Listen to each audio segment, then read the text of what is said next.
Mr. Swalwell.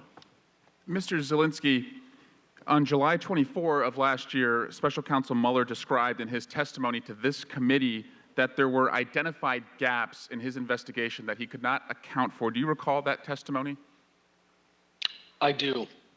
And that includes lies, deletion of text messages, and obstruction of justice. Is that right?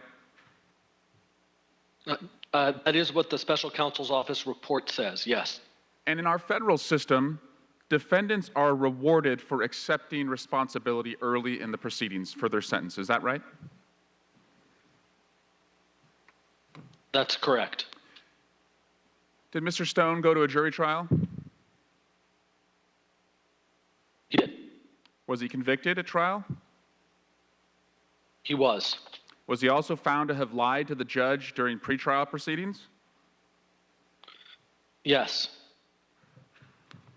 And you made a recommendation with your team as to what the sentence should be. The president tweeted, and the sentence was ultimately lowered. Is that correct?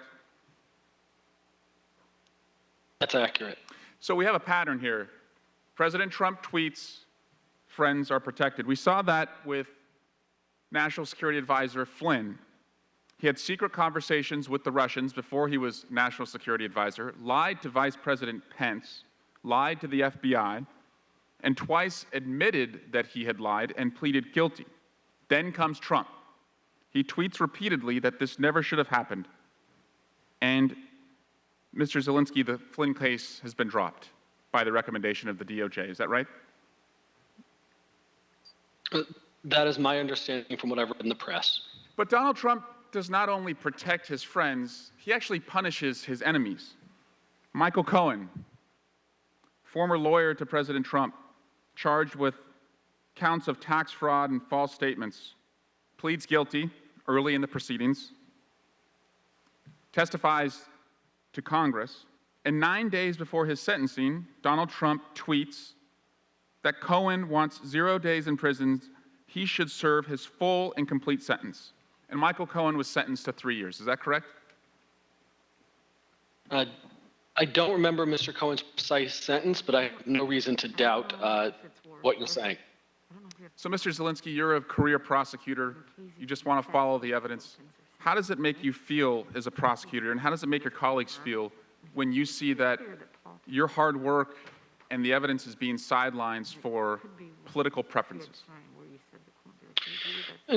Congressman, in the wake of the Stone sentencing motion, I heard from many assistant United States attorneys throughout the country, many of whom I did not know, about how disappointed they were with what had happened.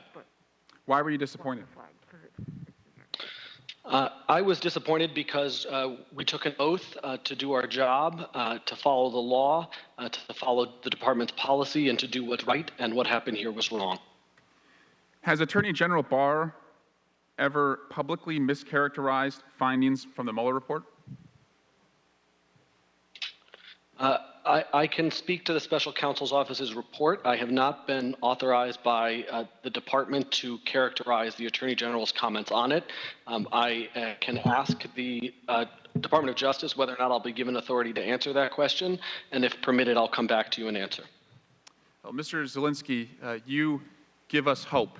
You have come forward, you're currently working in the administration, and you're doing it in the spirit of people like David Holmes, who testified during the impeachment inquiry, currently working as a political officer, people like Bill Taylor, people like Lieutenant Colonel Vindman, and then, of course, former officials like Fiona Hill and Marie Yovanovitch. And I hope that your courage today to talk about the political preferences shown in this prosecution inspires and begets future witnesses to come forward. But you did ultimately withdraw from the case and leave the D.C. office. Can you tell us why you did that? I did that because what had happened was wrong, and I did not want to be a part of what had happened, and so I withdrew. Thank you. And Mr. Chair, I would ask unanimous consent to enter into the record a bipartisan letter from 159 former Southern District of New York prosecutors expressing their extreme concern about the resignation/firing of Mr. Berman in the Southern District. And I would yield back.